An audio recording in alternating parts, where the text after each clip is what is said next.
Good afternoon. In this presentation on leveraging GIS for community collaboration, I'm going to showcase a web application that was developed by MapForsyth, which is the City-County Geographic Information Office in Forsyth County. We worked in collaboration with the Partnership for Prosperity, the United Way of Forsyth County, Frost, which is the Forsyth Regional Opioid and Substance Use Team. We worked with these different groups to develop this web application that is a kind of one-stop web app for community resources of a variety of categories.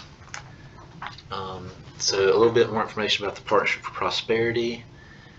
They grew out of a group that was convened by Mayor Alan Joines of Winston-Salem. The original group was the Winston-Salem Poverty Thought Force, and the partnership works to coordinate the poverty fight, raise public awareness of it, and advocate for policy changes on a local and state level. And in regards to public awareness, they work to ensure that people living in low-resource neighborhoods know the ways in which many local organizations can help them break down barriers and access resources. So initially, the Partnership for Prosperity reached out to MapForsyth, and they were interested in providing us with a data table. It was in tabular format that they wanted geocoded of various resources in the Forsyth County area. After we geocoded that information, they then also additionally began talking with us about developing a web application that would use that data set. And as the project progressed, we at MapForsyth realized that there were a lot of other data layers that we already had in other web apps or dashboards or story maps or other projects that would make sense to include in this web application as well. So we started pulling in those layers as well as others that we found out about in the community. The second phase began when Frost, the Forsyth Regional Opioid and Substance Use Team, and a little bit more information about them. Frost is a team hosted by the Forsyth County Department of Public Health and is made up of representatives from over 70 different community agencies in addition to community members with lived experiences. And Frost focuses on educating the community and breaking down stigma about substance use disorder while encouraging community partners to work collectively and prevent siloed or duplicate efforts. Frost is bringing the community together to remove barriers to accessing resources, treatment, and recovery. So these two organizations, really, want to focus on, making resources easy to access by collaborating together and making the resources as easy to find as possible for members of the community as well as agencies that are trying to steer members of the community towards these resources. So Frost was developing a similar resource database that was going to be on their own website that did not have a mapping component. And so once we were put in contact with them about this project they were working on, they decided to collaborate with us and include their data in the web app as well, and which would bring the mapping format to their data source as well. So once we click through the splash screen and actually go into the web application, there are a variety of data sets that are represented in this application. So each of the layers in this table of contents represents a different data source. And so that's another piece of the working together and collaboration effort is we're trying to bring in data sets that either different organizations in the community are providing us with or making us aware of to include in this project. And we have so many resources there There's data from the Partnership for Prosperity, there's data from Frost. We also have data sets from Winston-Salem Planning and Development, Winston-Salem Forsyth County Schools, the Forsyth County Cooperative Extension, Second Harvest Food Bank, Forsyth Futures, Forsyth County Public Health, Winston-Salem Forsyth County Emergency Management, the NC Department of Environmental Quality, the United States Department of Agriculture, U.S. Census Bureau, United Way of Forsyth County, Falling Fruit, Winston-Salem DOT, as well as the Piedmont Authority for Regional Transportation, and other data sets that MapForsyth maintains internally. So we're really trying to pull in a variety of data sources to capture different categories of data, as well as to really make the most resources in the community available to the community members, and put that in one location where they can be searched in one website. So the first layer in the web map is the community resources layer, and that is the original tabular data that we received from the Partnership for Prosperity that we geocoded for them, as well as set up some symbology that we worked with them to display the different categories in that one group.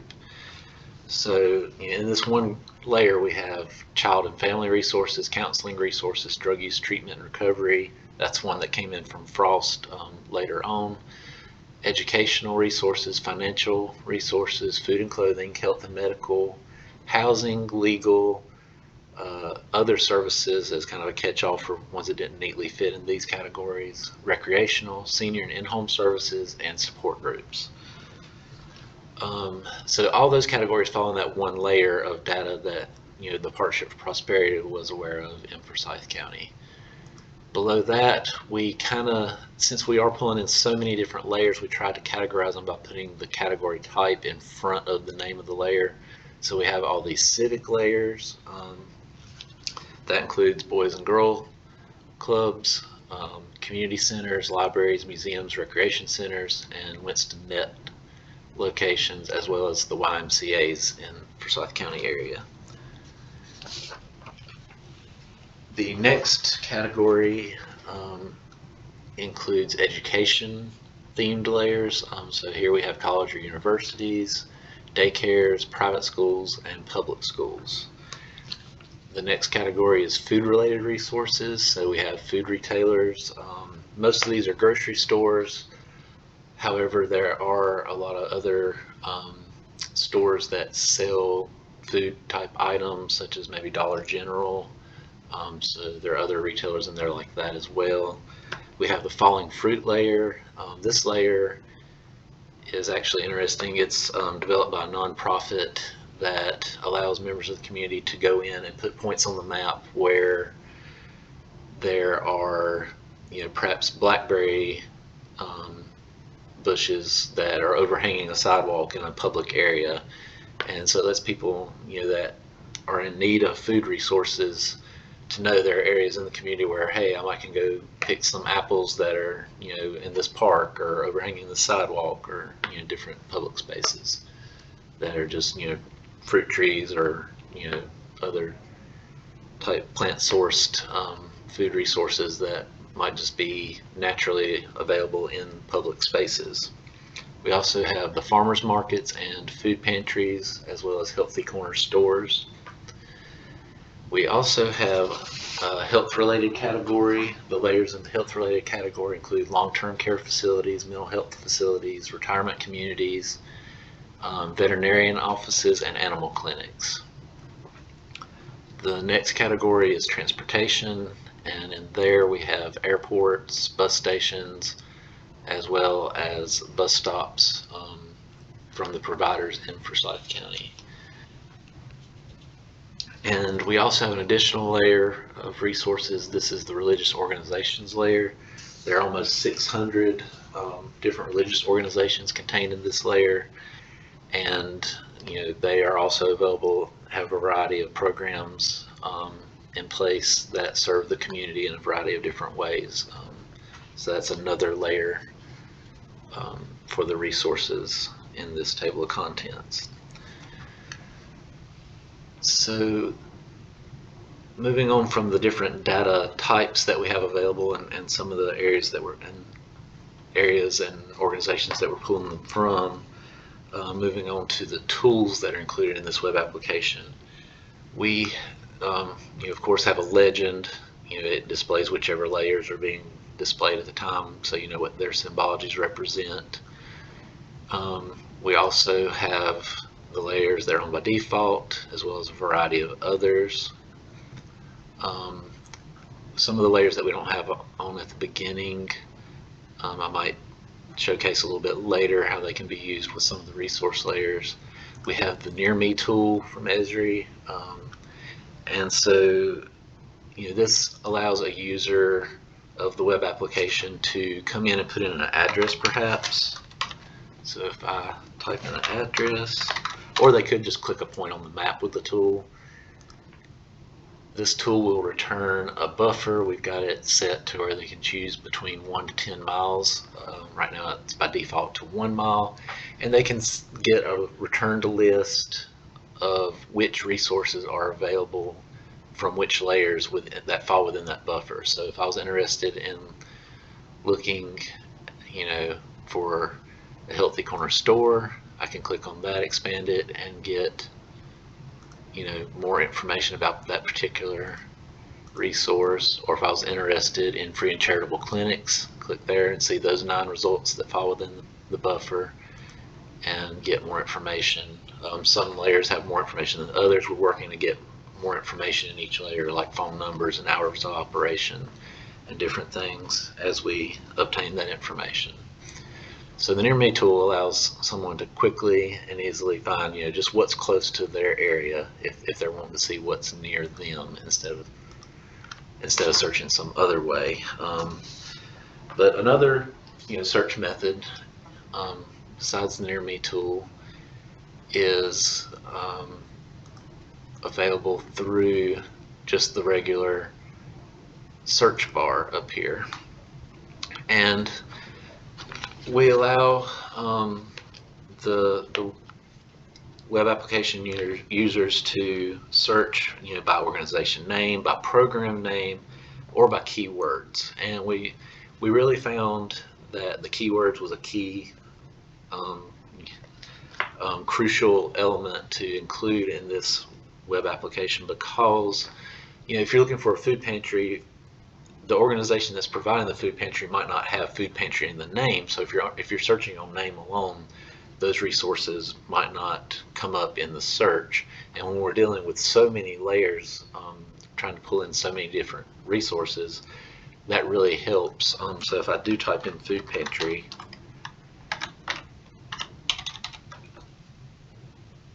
then I get a list of a lot of organizations providing that type of service that may not have food pantry in the name. So that really helps that you can search that way by keyword.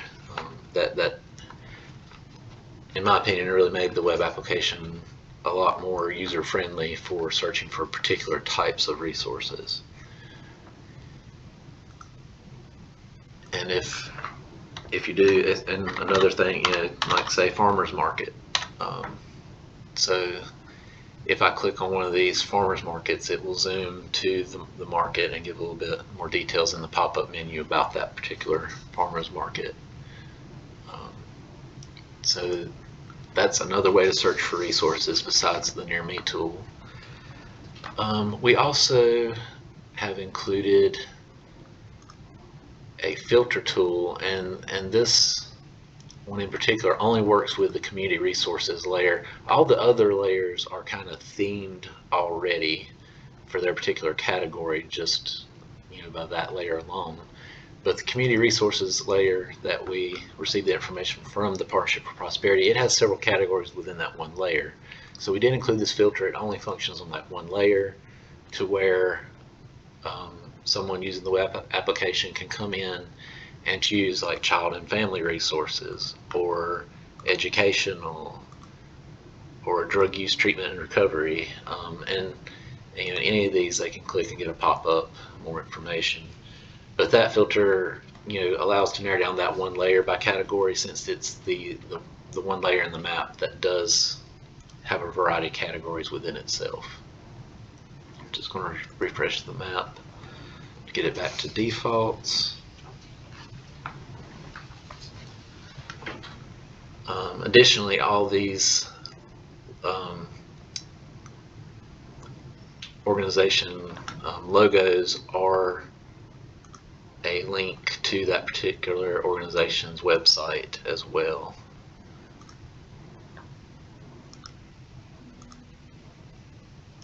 And in the splash screen, we also have a link to the website help document. I'll get to that a little more detailed later. But going back into the web app, we also have the tool to export or print a PDF.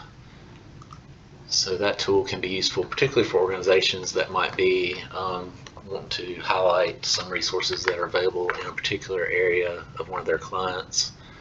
So if I just zoom into an area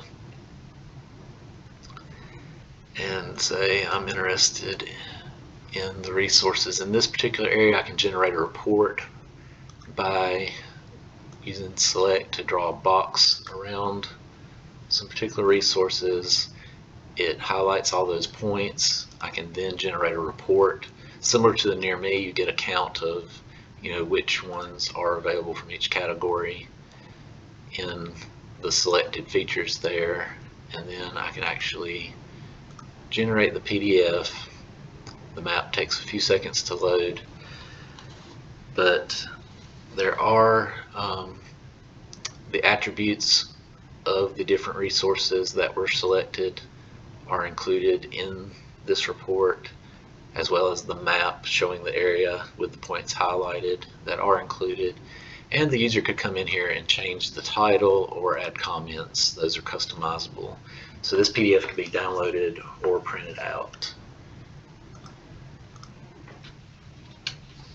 And if I go back to the regular map,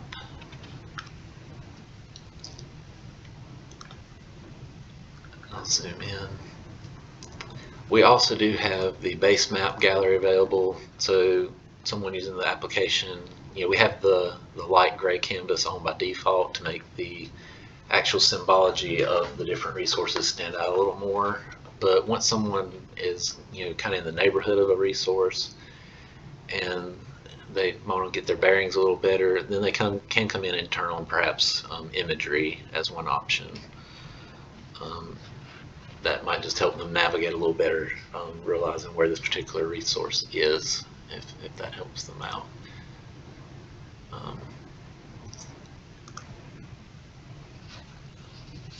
Another option when using the map is the website user can come in and just view the tables for each layer, and they can search that way. So they could pick a resource and then click zoom to and navigate that way. Just another way the researchers can be, the resources can be browsed and searched.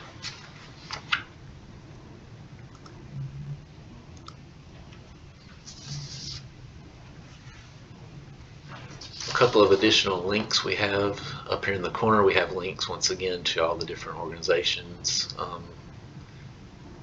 that collaborated in getting this project up and running, as well as a help document. The help document is just a PDF that we generated with some screenshots of the tool buttons and a description of what they do and how to use them. We also hope to eventually include a tutorial video that will help people navigate the web application. There's a report an error link, so a problem with the web application or one of the layers can be reported using this form.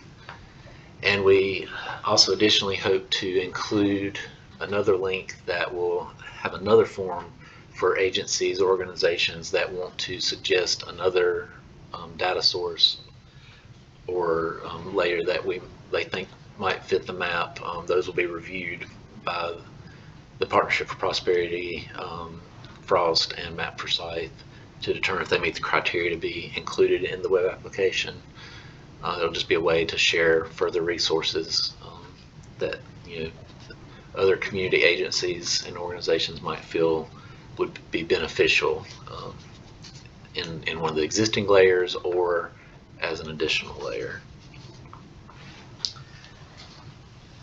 And we actually, the further we got along with this project, we actually came up to the realization that we thought it would be beneficial to generate two versions of the same web application. So if you notice here, this is what we call the agency version. It's not password protected or anything, but this is the link that we would typically share out with different organizations that would be trying to help clients find resources.